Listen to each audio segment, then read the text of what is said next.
We're snapping, we're tackling, we're potting here on Snap Tackle Pod. It's in the title, folks. Thanks for watching. Thanks for listening.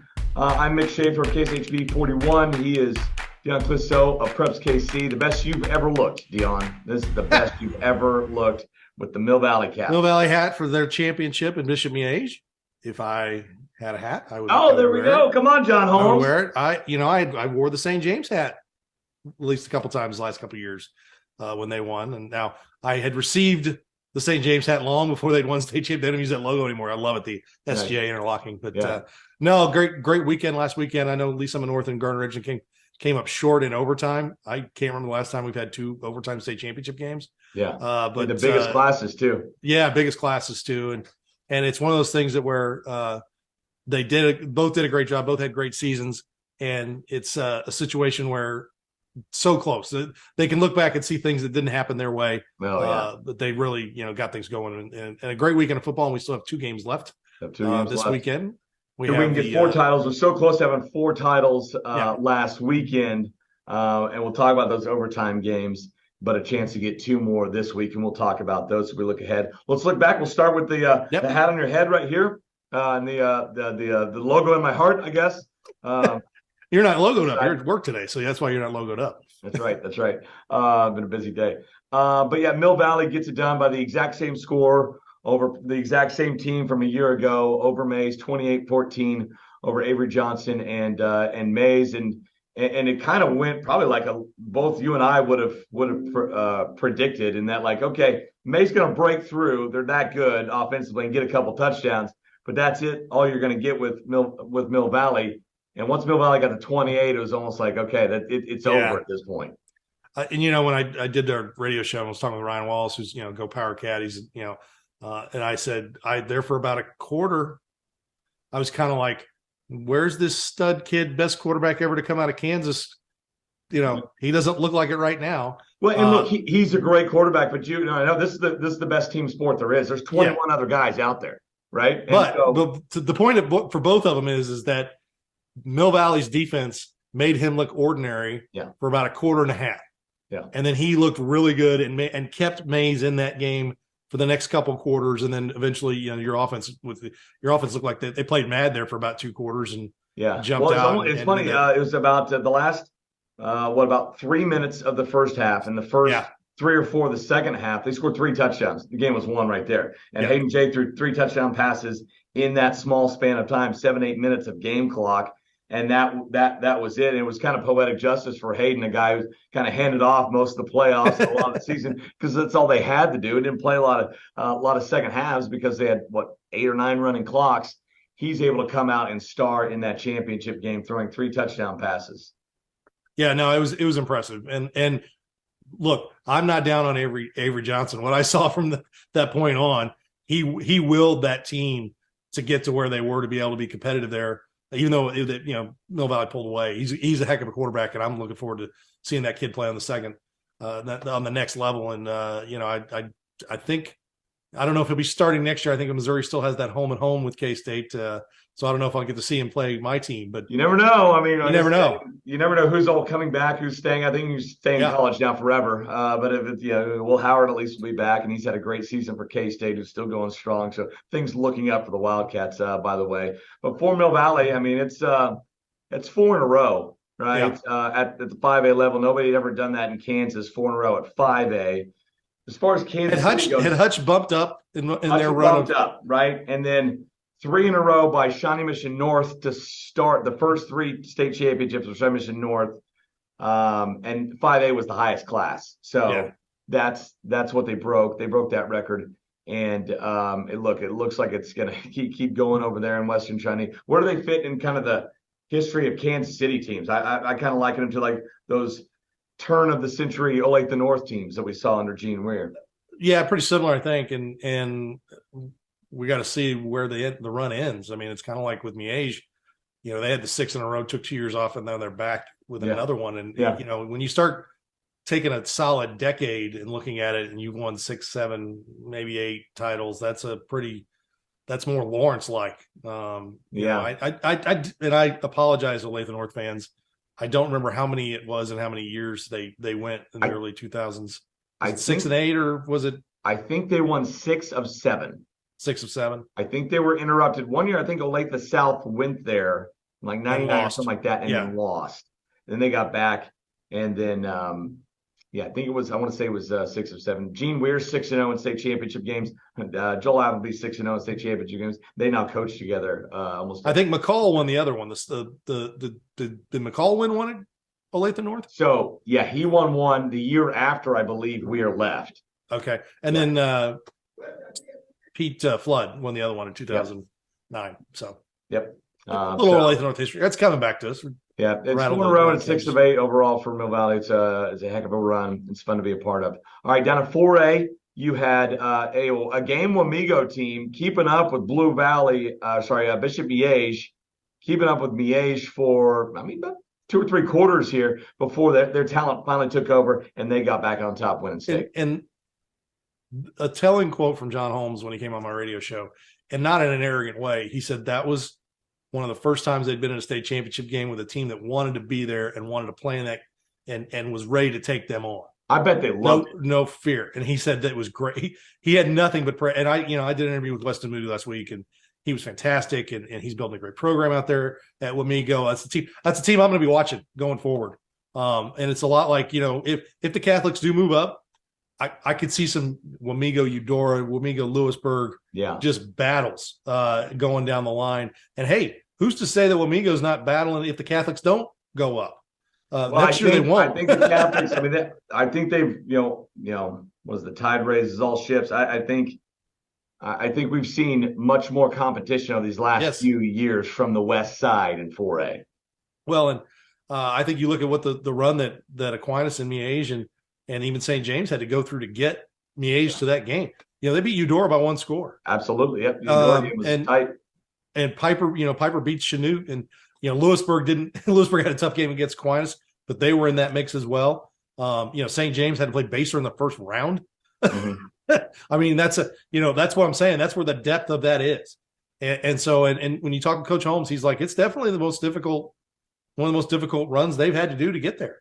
Beat Aquinas again, to beat Eudora, and in that game, which was a crazy game in Eudora.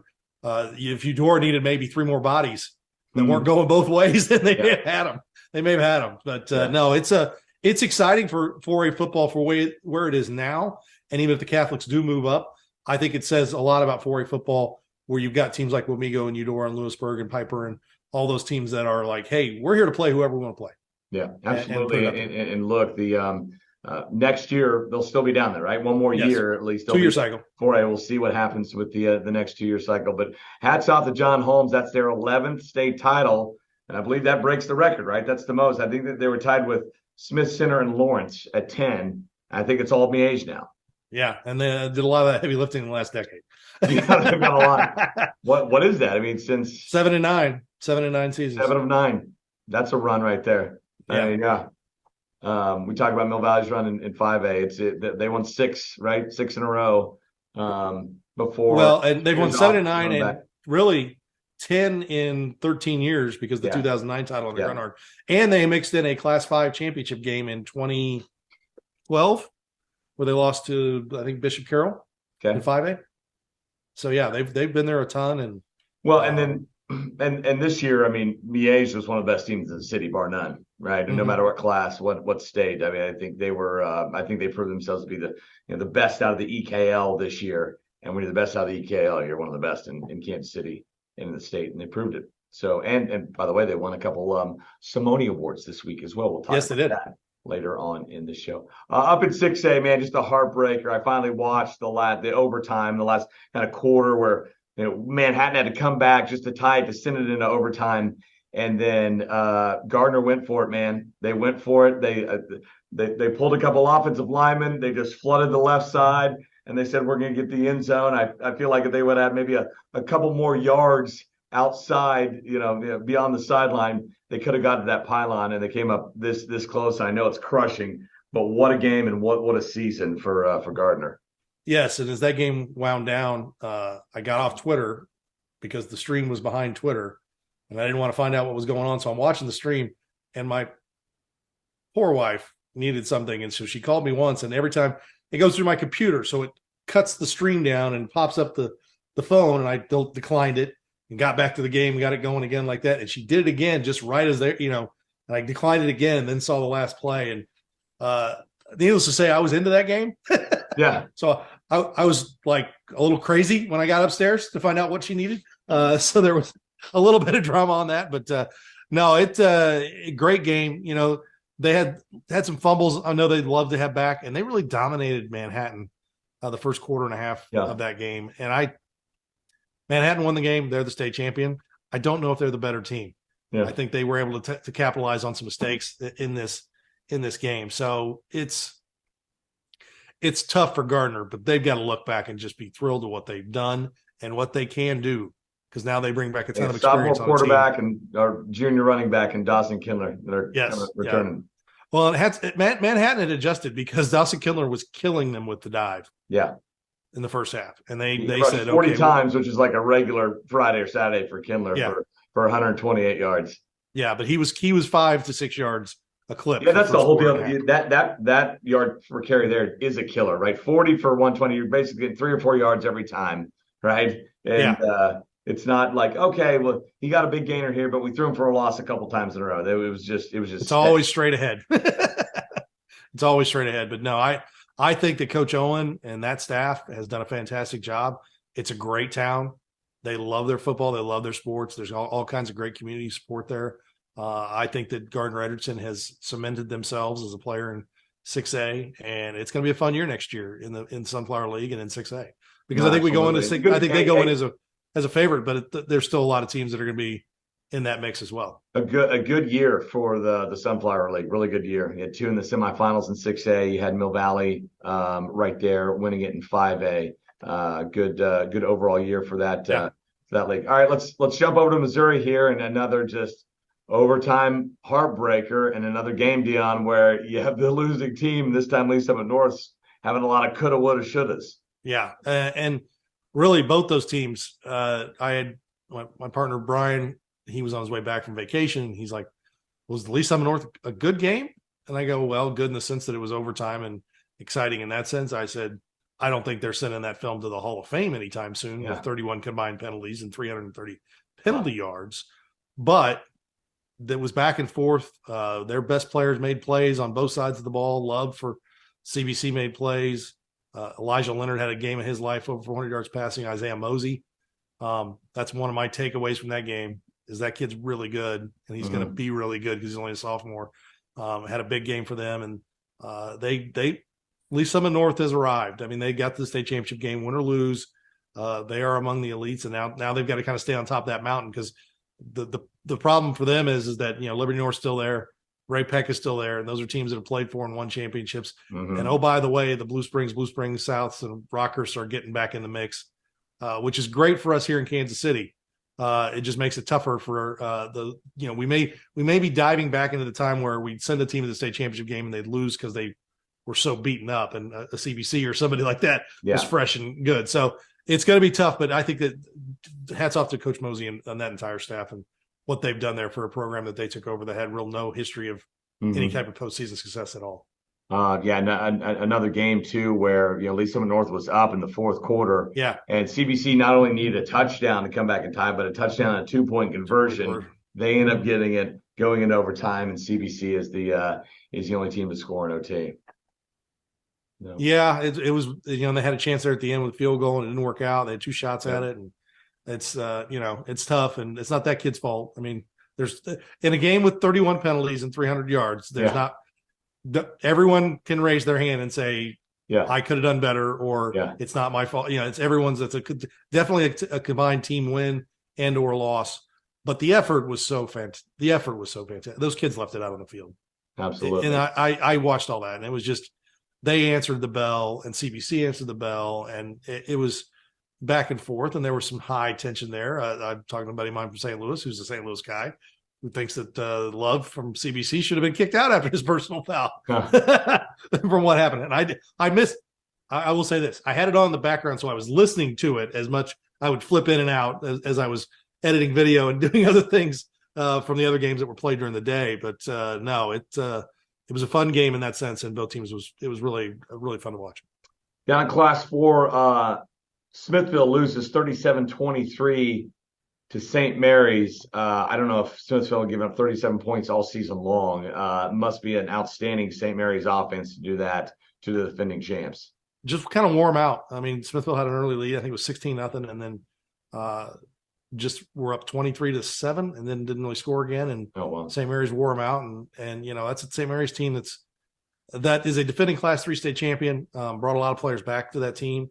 Not their top end guy. There were 2 state champs in that game. Yeah, 2 state. You don't get 2 state champs in the semifinal that often, or a state championship game that often. And then Smithville, I'm sure they're disappointed, but with as many starters as they had to replace coming into this year, if you just said, "Hey, you had a lead late in the third quarter of a semifinal game against St. Mary's, a defending state champion," they probably would have taken it.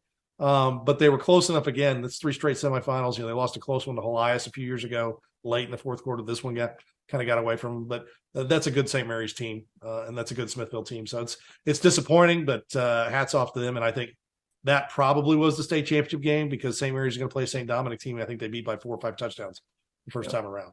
That's the bracket in Missouri, because it rotates around. You don't get the split like you do in Kansas. So it's sometimes the state championship game is played the week before. Yep. Cardinal Ritter takes care of Pleasant Hill. Great season for the Roosters. They finished in the semifinals, 11-2 on the year, 54-35 Cardinal Ritter in a shootout. Yeah, they just too many big plays by Cardinal Ritter, and they got Pleasant Hill. Coach Wamsgons, as my showed me, he went to 2 Pleasant Hill games. Probably they won't ask him back. He went to the center game and he went to the Cardinal Ritter game. And he said it just looked very similar.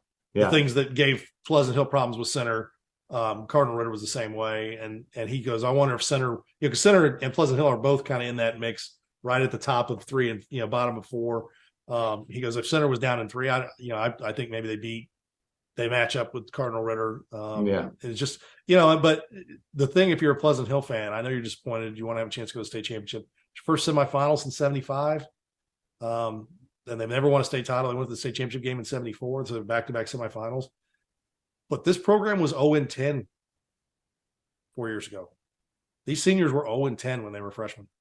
And Justin Hamilton was hired the next year. I think they won 3 games their sophomore year. They won 7 or 8 last year, went on that late season run. And then this year, they roll through the MRVC West with the exception of center, and are one of the better teams. So that says a lot about the coaching staff, a lot about those players and those kids. Be able to put that 0-10 season behind them and come out and work, and their numbers are up. Everything is, I think Pleasant Hill is a force to be reckoned with going down the line. It's always had good players, and I think that they've got a chance to really break through now. All right, down in Class 1, we got it. We asked for it, Dion. We got it. In all Kansas City area, Class 1 final. It's going to be East Buchanan looking to go back-to-back in Class 1, and Adrian getting through. Size up this matchup coming up this weekend.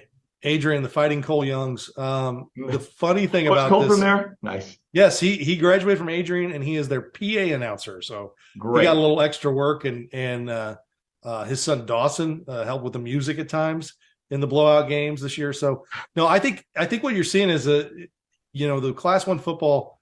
When they took Valley Catholic out, that kind of removed, when they got bumped up to Class 3, that kind of removed the elephant in the room, much like we talk about. And you see some of these teams. East Buchanan looked great last week. Trevor Klein had 6 touchdowns. Their defense, which has been kind of carrying through some tough games in the playoffs, played really well again, and then their offense just exploded. And so they look like a defending state champ. Their only loss is to Savannah by like 3 points earlier in the year. A good Class 3 Savannah. Yeah, 2 classes bigger. Adrian lost 2 games. They lost to Lincoln early in the year. Lincoln's a team that throws it all over the yard, and that's kind of their kryptonite. They have a hard time stopping that. And then at the end of the season, they lost to Tipton with 3 of their best, 5 athletes out, which in Class 1, you drop 2 or 3 athletes. That could be the team, man. Absolutely. It's a game changer. It's going to be a fun game because Adrian's got a lot of size up front, and they really kind of dominate that offensive line. And East Buchanan, who has good size and good players, but he said that that they know that the left hand side of that Adrian line is really good. Coach Ritter up there, and then Coach Davis has done a great job down at Adrian. And it's fun, and they are Misha honors every team that won 20 years before.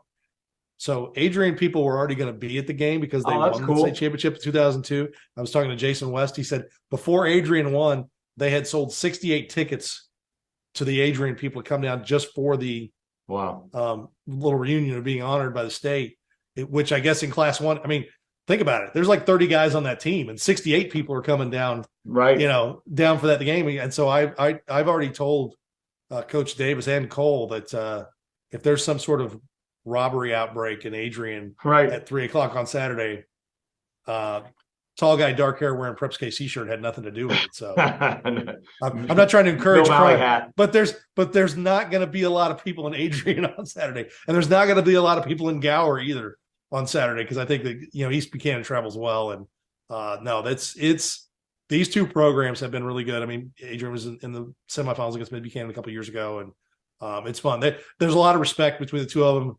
Coach Ritter is a Missouri Western guy. Coach Davis is a Pitt State guy, and he brought up the fact that when Coach Davis was at Pitt State, they'd won a national championship, but they beat Missouri Western really bad. But when Coach Ritter was at Missouri Western, they beat Pitt State. So he said, we got a little Pitt State Missouri Western going on. So those MIAA guys, they like it. But it's a lot of respect on both sides for both those teams. It's going to be a lot of fun. Awesome. Fort Osage, Francis Howell, that should be a lot of fun too. Can the Fort do it against a team that's just, Francis Howell is blown through the competition this year? Yeah, in 5 they are. They were they were just right on that line, and they fell down. And Alan Wilmus, the coach at Blue Spring South, went to Francis Howell and coached at Francis Howell for a little bit before he moved out this way.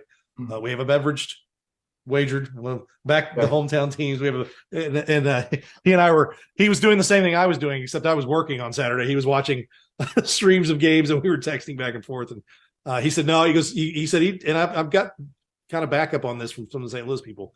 If Francis Howell was in Class 6, they'd be probably the second best Class 6 team. He felt like they could beat DeSmet. So it's going to be a tough physical battle. It's going to be a tough game for Fort Osage, but they're kind of built this way, and they're playing fantastic football. They are. They've just rolled in these playoffs. Yeah, and they go to Cape Central. They were down 13-7 at one point. Cape Central decided they go ahead and punt to Lorenzo Fenner, and not just like let's try and get to the sideline. He runs over there and grabs it, picks it up, and makes a great play. Line drive right down the middle. Yeah, line drive down the middle. Just to the 45 to his 45-yard line, where all he has to do is find a gap. Yeah, and go, and he's gone. And so he's had 3 straight games with return touchdowns. Wow. Jeez.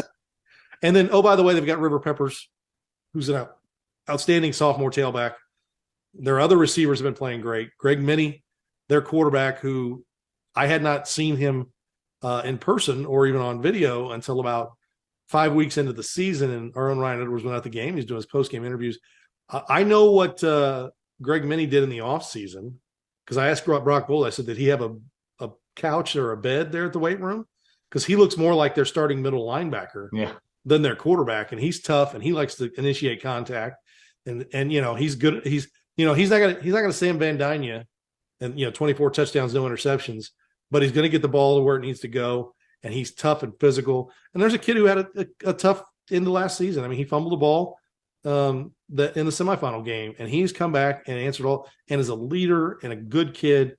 And that team is big and physical, and they've got speed in the right spots. They're going up against a big physical Francis Howell team. The question is whose schedule got them better prepared for this game? And I tend to lean on Kansas City on that, but no, I think Fort's.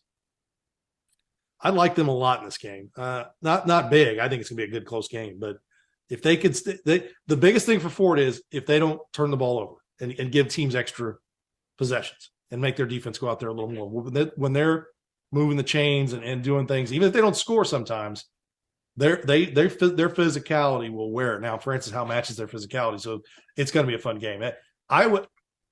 It's been a long time since I felt like in Class 6 and Class 5, we ended up with the arguably, if not the top 2 teams, top two out of 3 teams that are tough and physical, and we could see another great game here. We've had, there's been a lot of years where 6 and it's just been mismatches. Yeah, the semifinal game was better than the regular season game or the final game. So good game on Friday night. I think I'm looking forward to it. All right, looking forward to the Simone Awards as well. It's coming up on Tuesday morning at a school TBA. We'll be there. We'll be streaming it on KSHB 41 on our OTT platforms, our streaming platforms. We'll tell you more about that, on the website as well as on air leading up to it. But also leading up to it, Dion, we've been revealing the winners of the other Simone Awards, 4 of them, Monday, Tuesday, Wednesday, and Thursday. Monday, we revealed the Otis Taylor Award winner, and it was Isaiah Coppage. And what a season that guy had from Bishop Miesian. Really, what a group. You mentioned Finner. I mean, that was a heck of a foursome of receivers up for the Taylor this year.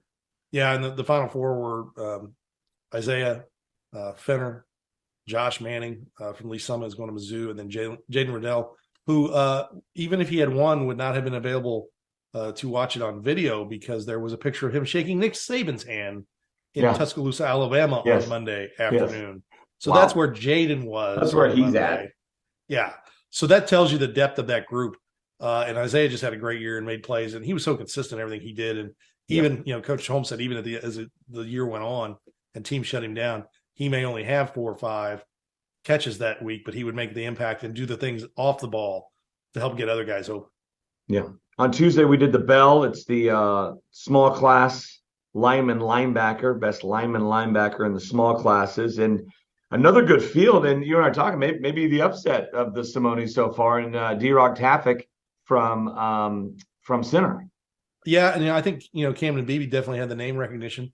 Yeah, given his own exploits. His older brother was named Big 12 Offensive Lineman of the Year, like the day later. And Colton, his oldest brother, is a 2-time winner of the Bobby Bell. So definitely a guy who had pedigree and had a great season. I think that's DeRock's win is a win of he had the numbers. A lot of times, if you go see somebody in person, or if you watch, some guys just jump off on film. Mm-hmm. And DeRock jumped off on film. Yeah. And he's not a small person. Okay. Playing middle linebacker, I mean, he looks more like a D tackle. Agreed, yes. Than a middle especially linebacker. At the class, 4 level? He looked like a D tackle, but his speed and his intelligence, by the way, 4.3 grade point average. Yeah. Allowed him to go play middle linebacker. Yeah, speaks 4 languages. Goes by Harold. Yeah. Even though he's an interesting cat, man. And I when I talked with Coach DeLong about it, and he goes, "We tell him to go by DeRock. That's a way cooler name than Harold." Yeah. But he wants to have a name that everybody can say. And I told him, I was like, "Well, you can tell him I'm gonna call him DeRock because that's just I think it's a cool name." And I like Harold. Don't get me wrong, Harold's not a bad name. But no, good win for him, and that shows where center. Center had Joseph Vick as a finalist for the Bell Award as well. But no, DeRock was definitely in there with Braden Bush. From Pleasant Hill and so and Beebe, and it was a good group of finalists. I think was the Strickland. Sorry. Strickland from Smithville. So good 4 finalists there. Yep. For those awards.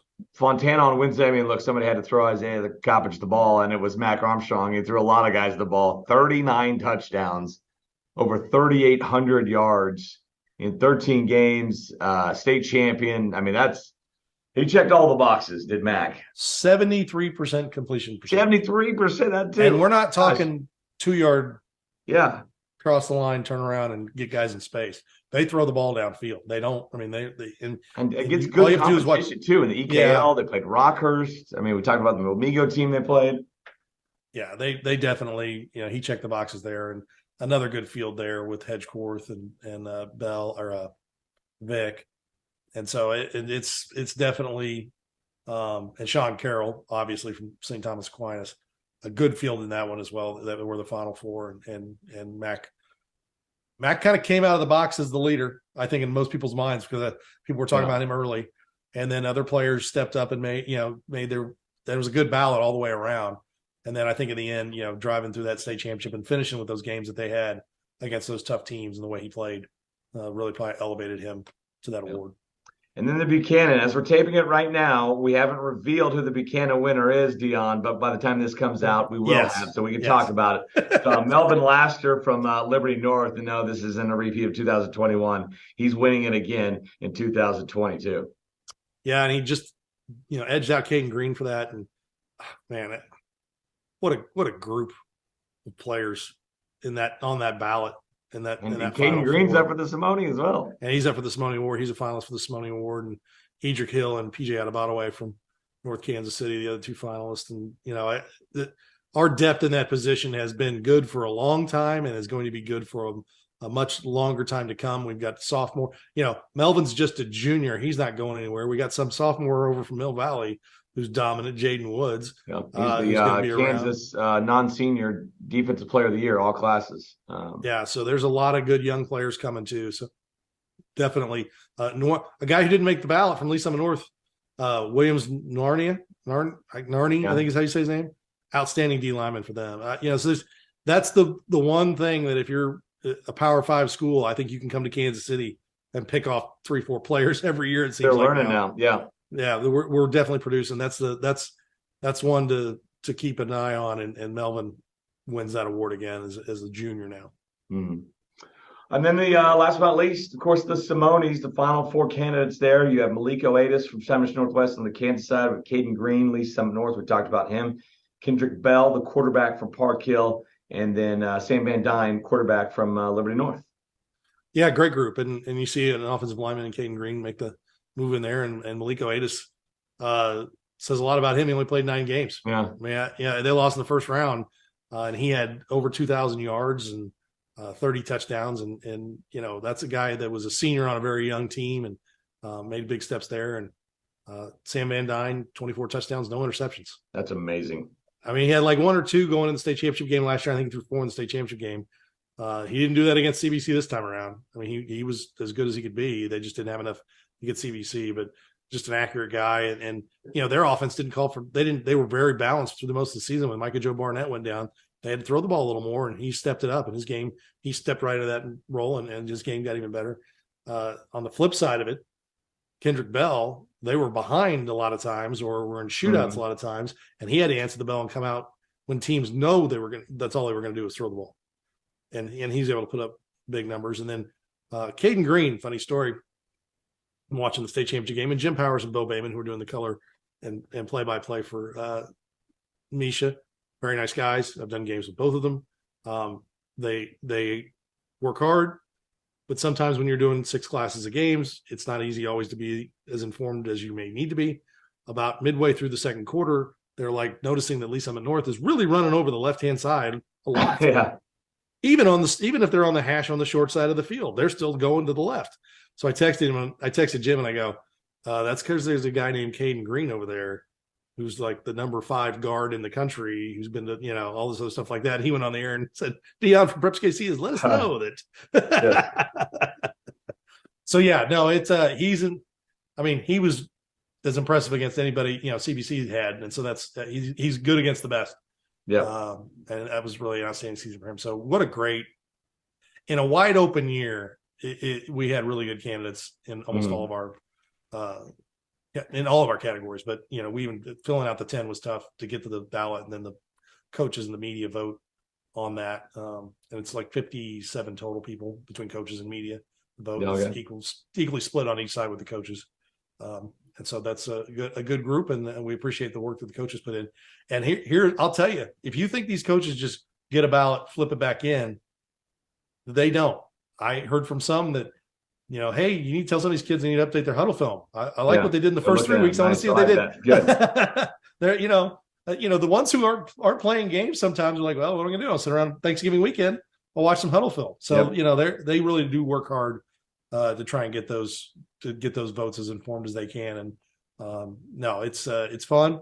The ceremony is a great ceremony. We appreciate everything the Simones do. The McCarthy Auto Group, the presenting sponsor of that, they do a great job too. So it's going to be interesting. I know you have interviews coming up with all the Simone winners. Yeah, we're going to feature each night. The next 4 nights before the award ceremony, we're going to feature one of the Simone Award finalists.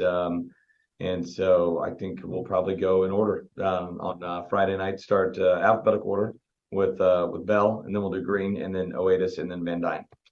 Yes, and for all of your viewers, you did a fantastic job in taking that away from me and letting your professionals do those interviews. You're welcome anytime. I know. We're going to go get him too, so that'll look better too. We're going to. Yeah, and here's the thing. I will say this: one of my favorite interviews I did all of last year was Jet Deneen from a hotel room in Hutch at a basketball tournament. Basketball, yeah. Now, part of that's because Jet Deneen's a fun kid. Yeah. And that's, and that was a good deal in that. But it was kind of cool because they were like, they got in there and they hadn't had dinner. That's it was like the whole 4 o'clock. Yeah. We've yet to run into a kid on these 4 nights going into 5 that's not doing basketball or wrestling. They're just on to the next thing. It's good to see. Yeah, no. And I mean, in fact, I was, before we did this, I'm doing some basketball this weekend for Spectrum, and I was watching a stream of a tournament game. Yeah. And you see those kids out there that play football or playing. I like to see the kids wrestling too. And I think that's a great thing. I'm assuming is Duroc wrestle? Yes, he does. Probably very well. I'm gonna have to get out. Sports, yes, they kind of help each other out. Hey, linemen, if you want to be better, wrestle. Yeah. Wrestle. The weight room's great, but wrestle, your footwork will be fantastic. Yeah. So yeah, no, it's fun to see the winter sports and see guys. Hey, that's the first place I saw Josh Manning in the flesh was on a basketball court at Blue Valley last year. Yeah. And I was like, receiver? You mean DN, right? Yeah. So yeah, no, it's a fun time of year. And hopefully we will cash in a couple more state championships this week. Looking forward to it. Let's see, it's Fort Osage on Friday, right? And then Friday night, and then Saturday afternoon at 3 o'clock. So, yep, the Fort Osage gets to 7 o'clock in Columbia, and we'll have coverage between the two of us. And I've got my guy down there writing, and he'll have good photos, and you guys will get the highlights. And no more under the lights on Friday night, though. No more under the lights, but we'll still have the highlights. Still have time. Still have inventory, and it's a tough 15 weeks on the dog. I mean, it is. It's to keep him occupied. The bigger the rawhide I could get, just to keep him occupied. So he's outside right now. He made a couple appearances, I think, on the show. He did. I think he saves himself for one. I'm going to walk behind Daddy while he's live on TV a year. So he gets in the shot a little bit and that kind of thing. And he didn't whine. Now we seem to figure out to keep the whining out this year, but we had to go to a morning for this podcast. But then on Friday nights, he wants to be a part of the show. There's no doubt. So, all right, let's get out of here. We'll be back. We'll be back next week. We'll see after that. Dion wants to just do it year round. We'll see. After that. We're gonna fit it in a mixed schedule. My schedule's wide open. Because they are people that I see that clamor for this podcast. Yeah, well. And then everything else. Yes, but we don't even have to talk high school football year. Okay, there's other things we can talk. Oh yeah, I know there's a lot of. We can talk some basketball. Yep. Talk football. We can talk Missouri basketball that's chosen to use point guard and score points this year. It's a strange. Undefeated, whatever. Yeah. Hey, it's at the least you can watch them. Yeah. They're not on watch list, so there's a lot of good things out there. Yep. Awesome. We'll do it. We'll see you next time. Best of luck to all the Simone Award finalists out there and the 2 teams still playing for a state title. For Dion, I'm Nick. We'll see you next time right here on Snap Tackle Pod.